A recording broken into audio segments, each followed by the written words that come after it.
Hello students, good morning. Once again I welcome you in the today's science class.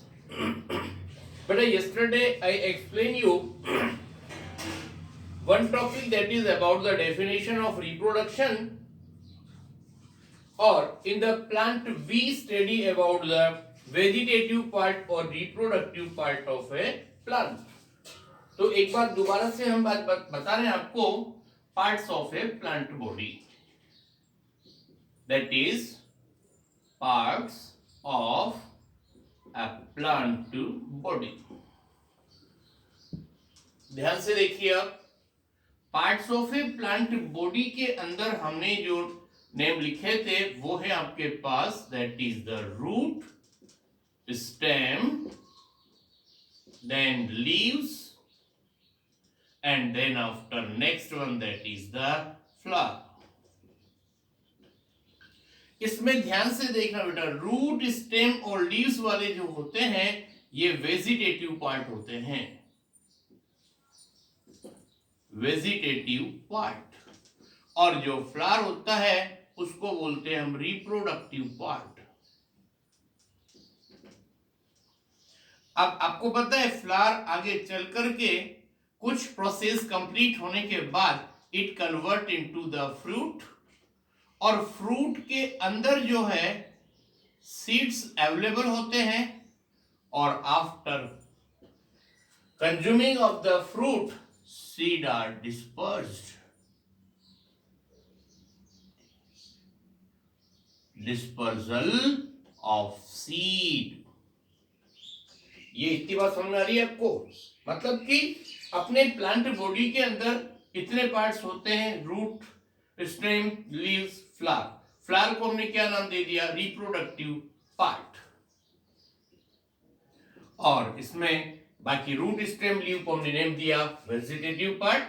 अब flower कुछ time बाद fruits में convert होता है, फ्रूट के अंदर सीड होते हैं, और सीड को कंजप्शन के बाद उनका डिस्पर्जन कर दिया जाता है, जो बाद में फिर फेवरेबल कंडीशन में वापस जर्मिनेट होते हैं, और वापस से उनका नेक्स्ट प्रोसेसिंग चालू हो जाता है. ये बात हमने कल पढ़ी. उसके बाद हमने एक बात और पढ़ी about the reproduction.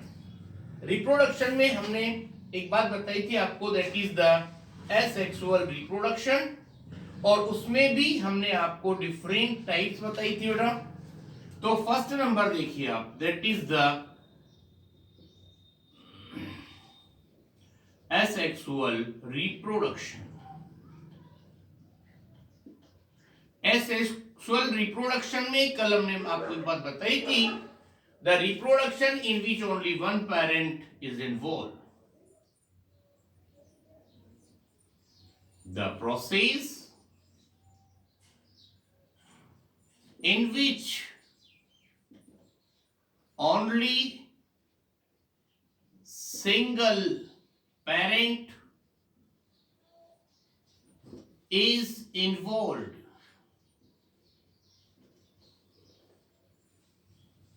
to produce their young ones. To produce their offspring is known as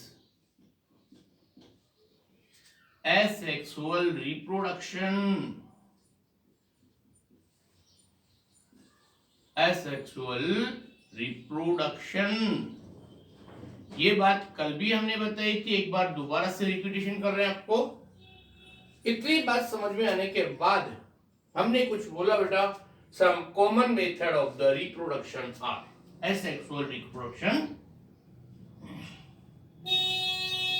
that is common methods of asexual reproduction. Reproduction are, देख रहे हैं आप, that is the common method of asexual reproduction are, कल हमने बात की थी बेटा आपके पास में, that is the budding.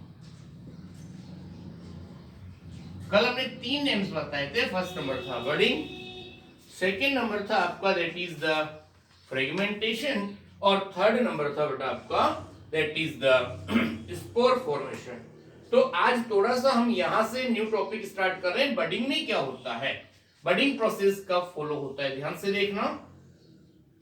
In some simple organism and small outgrowth is formed by their body. This outgrowth is called bud. This bud may remain attached to the parent body or to form another bud, or may get detached from parent to form the new individual. इसके बारे में थोड़ी सी बात करें हम, देखना ध्यान से। मतलब जो सिंपल फॉर्म के जो ऑर्गेनिजम्स होते हैं उनके अंदर ये प्रोसेस काम में लिया जाता है।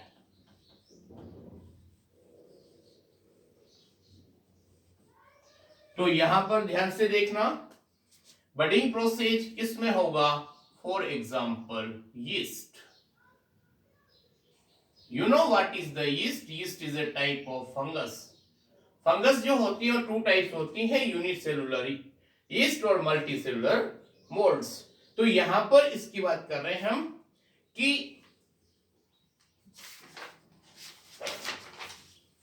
सपोज करिए आपके पास में ये एक बुक में अपने डायग्राम बना हुआ बेटा। Suppose this is a complete adult yeast, और इसके अंदर यहां पर एक न्यूक्लियस होगा और इसको बोलते हैं हम पेरेंट सेल।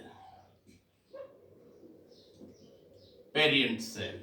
उसके बाद जैसे जैसे इसके अंदर टाइमिंग होगा, एक पर्टिकुलर टाइम के बाद इसके टॉप लेवल पर एक स्मॉल आउटग्रोथ अपीयर हो जाएगी, और इसी को हम नेम देते हैं that is the bud. This is bud और this is the parent cell.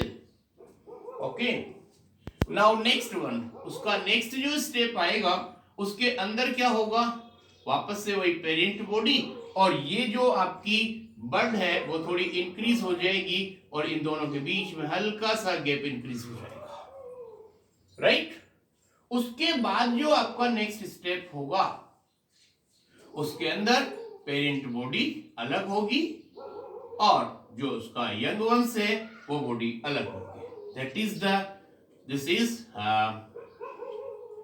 Offspring, that is the offspring, और ये होगा आपका parent body that is the adult. ये वापस पेरेंट बॉडी होगी और ये इस तरह का स्ट्रक्चर इसके अंदर चलता है। ध्यान से सुनना, दोबारा बता रहा हूं मैं। सम सिंपल ऑर्गेनिज्म, उसमें जो बेटा ये यहां पर होता है इसको बोलते हैं आउटग्रोथ। ये धीरे धीरे इंक्रीज होती है, फिर इसके बीच में गैप बढ़ जाता है। कभी कभी हो सकता है ये इससे सेपरेट नहीं हो तो इसी के अंदर एक कॉलोनियल फॉर्म चल जाती है, लॉन्ग चेन बन जाती है, या फिर हो सकता है वो इस कंडीशन की तरह अलग हो जाए और एक अपनी इंडिविजुअल लाइफ को शुरू करे। तो ये बात हमने पढ़ी, what's asexual budding in the yeast. इसका डायग्राम के नीचे लिखा जाएगा आपके पास, बडिंग इन यीस्ट। इतनी बात समझ में आ गई आपको। उसके बाद नेक्स्ट बात कर रहे हैं, और एक और बात हम आपको बता दें, yeast are used in the bakery और ब्रेड इंडस्ट्री, बेकिंग इंडस्ट्री और ब्रेड इंडस्ट्री, और they are also used in to make the wine और बियर। मतलब कहने का क्या है कि यीस्ट का यूज बता रहे हैं हम आपको।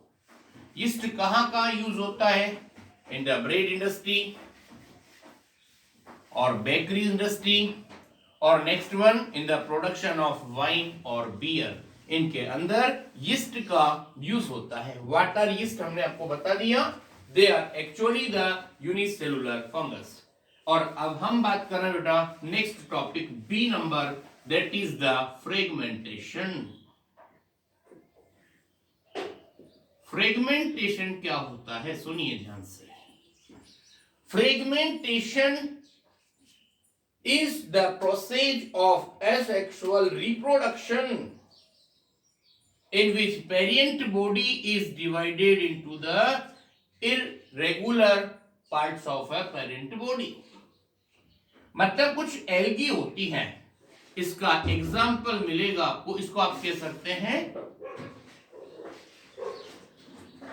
in this process, in this method, parent body is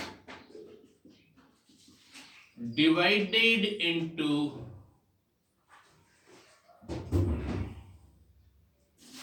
various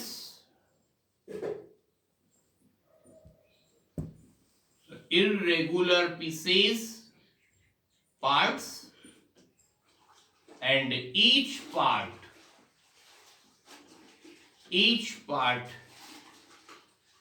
grow and increase in size, grow and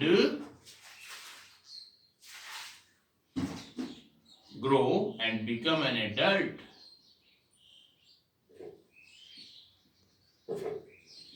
okay, इसका एग्जाम्पल हमने नाम दिया दैट इज द स्पाइरोगायरा.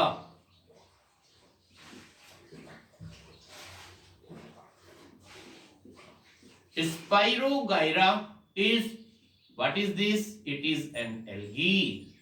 और ये एल्गी कहां मिलती है? In the stagnant water bodies. Stagnant water body का मतलब क्या हुआ कि ऐसा वाटर जिसमें वाटर फ्लोइंग नहीं होती है उसको बोलते हैं स्टेगनेंट वाटर बॉडीज. इसमें यहां पर कुछ बात बता रहे हैं. Each fragment grow into a new individual. Grow into a new individual.